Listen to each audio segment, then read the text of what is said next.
Hey guys, it's Nicole, and here is another game you can play with our math number cards.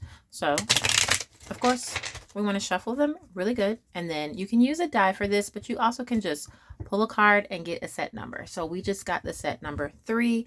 That means that 3 is what we're going to work with every card that we pull from the deck.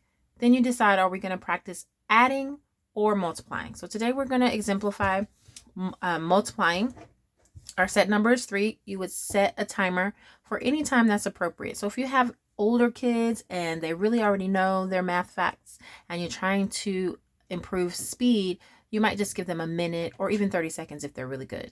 If they're older, if they're younger and they need a little bit more time maybe to count or to figure things out, then you may want to give them 3 to 5 minutes, okay? Doesn't really matter as long as it's the same time every round. Then with your set number, you're going to turn over the cards and you're going to answer the problem that you chose. So today we're going to work with multiplication. Set number is 3. Ready, set, go. 3 times 14, 14, 28, 42. 3 times 14 is 42. 3 times 9 is 27. 3 times 15 is 45. 3 times 2 is 6.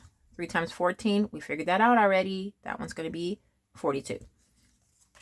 3 times 14 is 42. 3 times 2 is 6. 3 times 13, we may have to count. 13, 26, 39. 3 times 13 is 39. Ding, ding, ding. Let's say the timer went off.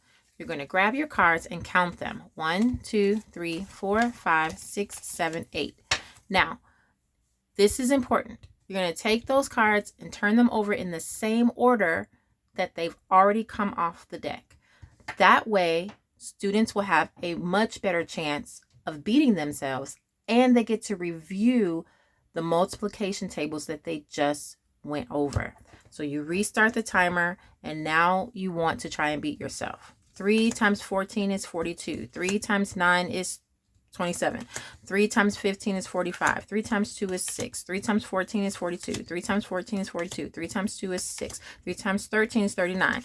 3 times 8 is 24. 3 times 1 is 3. 3 times 12 is 36. 3 times 11 is 33. 3 times 5 is 15. Ding, ding, ding. Let's say we got to the timer. Count your cards again. 1, 2, 3, 4, 5, 6, 7, 8, 9, 10, 11, 12, 13. And yay, I beat myself. I went from 9 to 13 cards. And then you can do that again, or you can start over. You can say, I want a new set number, and you can start with a new set number and start again. The cool thing about this is that you get lots of review because you're doing the same problems over and over again.